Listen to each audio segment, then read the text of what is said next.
अस्सलाम वालेकुम my beautiful viewers, my YouTube family. कैसे हैं आप सब? आई होप सो आप सब बिल्कुल ठीक ठाक होंगे और रमज़ान जैसे तेज़ी से गुज़रता जा रहा है इसकी बरकतें एंजॉय कर रहे होंगे।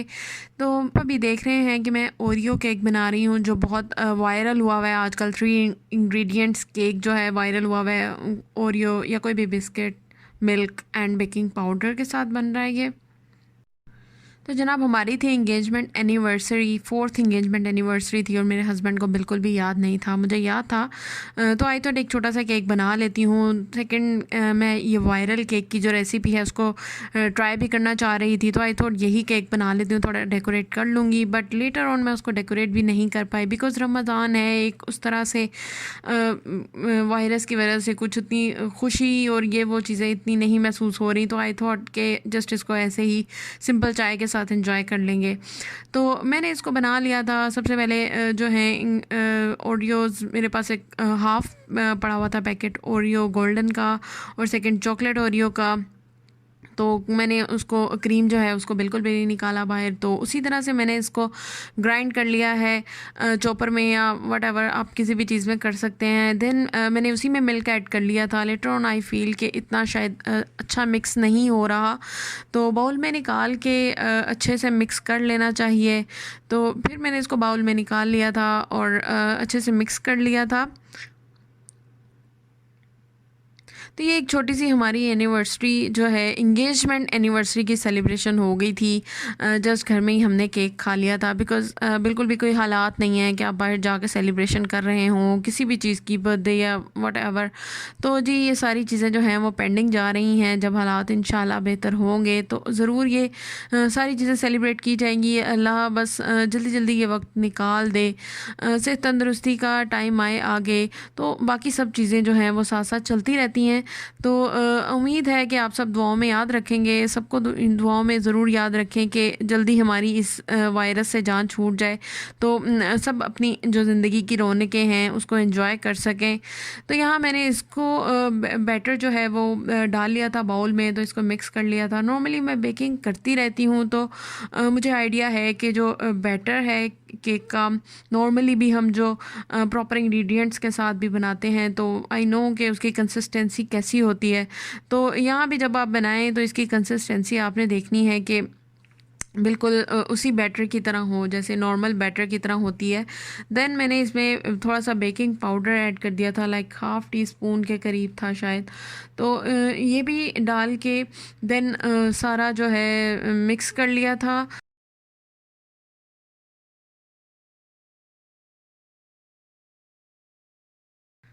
एंड आफ्टर दैट जो है मैंने बेक कर लिया था अवन में। मोस्टली मैंने इसकी रेसिपीज़ में देखा है कि स्टोव बेकिंग भी कर रहे हैं लोग, जितनी भी इसकी रेसिपीज़ वायरल हुई हुई हैं।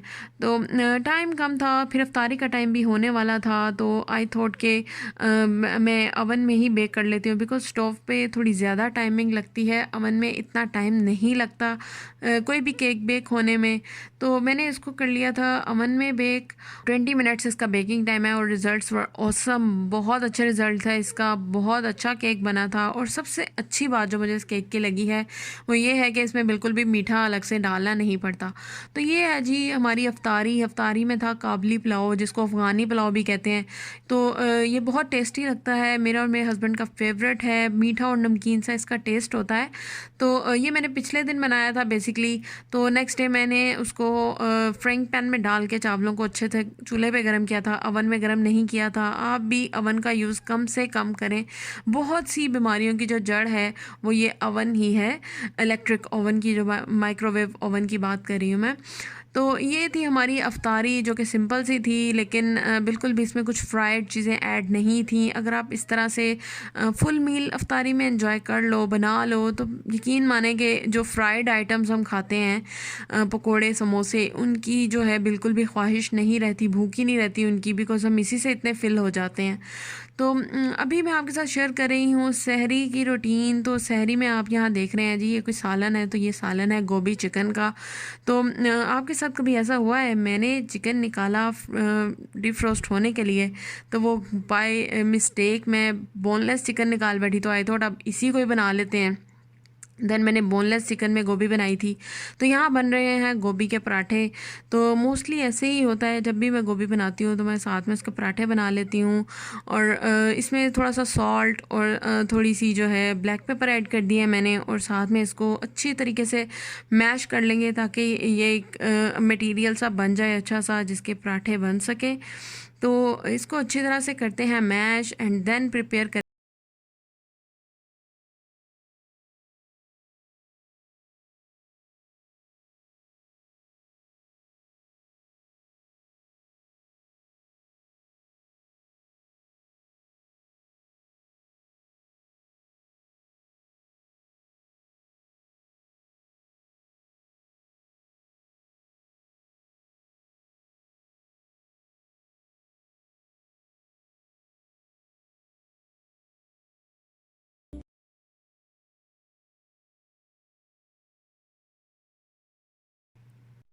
तो यहाँ आप देख रहे हैं दो मटेरियल पड़े हैं, एक है गोभी चिकन का और दूसरा है मूली का।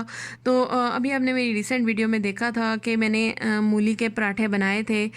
तो मटेरियल ज़्यादा बना हुआ था, और सिर्फ सहरी और अफ्तारी ही हो रही है आजकल, बिकॉज़ रोज़ा हमारा बहुत लंबा होता है, और सहरी और अफ्तारी के दरमियान अफ्तारी और नेक्स्ट सहरी के दरमियान कुछ इतना ख़ास टाइम नहीं है, 4 to 5 आवर्स ही होते हैं। तो उसके बाद मैं फिर किचन में चले जाती हूँ सहरी रेडी करने। तो ऐसा है कि टाइम कम होता है, दैट्स वाई हम सिर्फ पानी पी रहे होते हैं, कुछ खाने की जो है हिम्मत नहीं होती। तो दैट्स वाई सिर्फ जो है सहरी में सालन वगैरह जो भी बनता है वो सिर्फ सहरी में खाया जाता है। पराठे इसलिए अफ्तारी के बाद बिल्कुल भी हिम्मत नहीं होती, और सारा दिन रोज़ा होता है तो नहीं खाया जा रहा था। तो एक दिन सहरी में पराठे बनाए थे और नेक्स्ट डे फिर सहरी में पराठे ही बने थे जो अभी आप देख रहे हैं।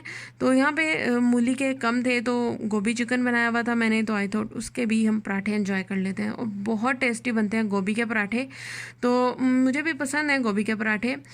मैं एंजॉय कर रही थी जी, हाफ़ मूली का पराठा और हाफ़ मैंने खाया था गोभी का पराठा सहरी में।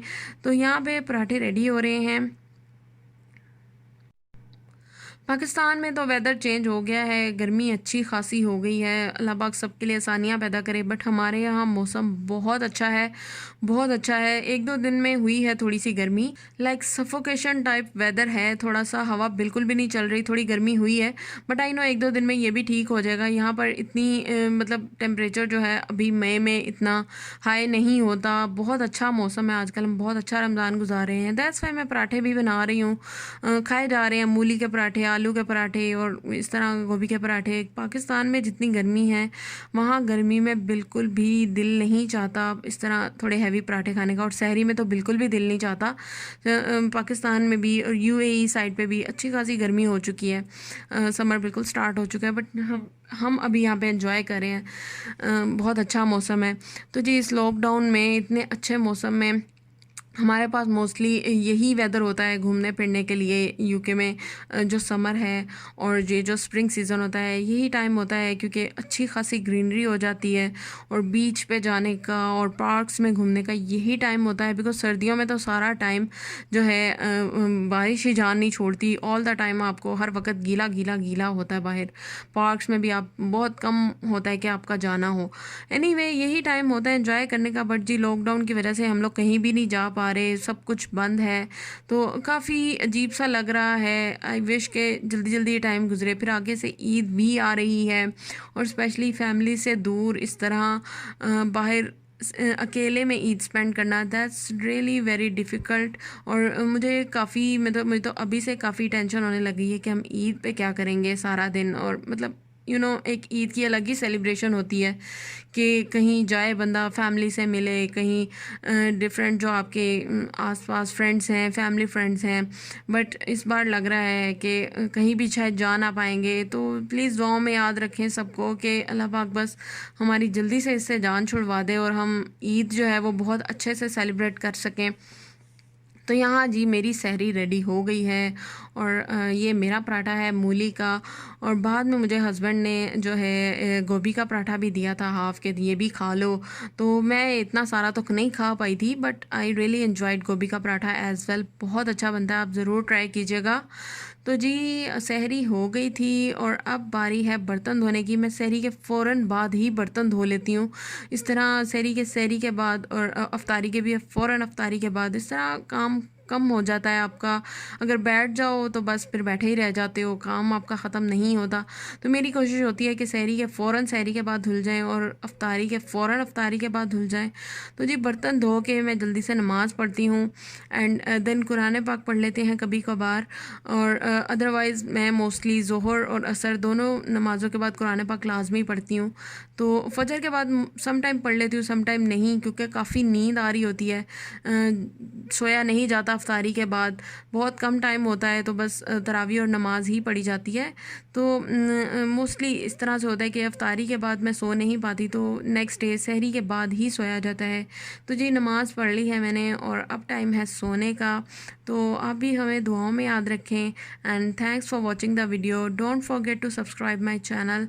Take care. अल्लाह हाफिज़।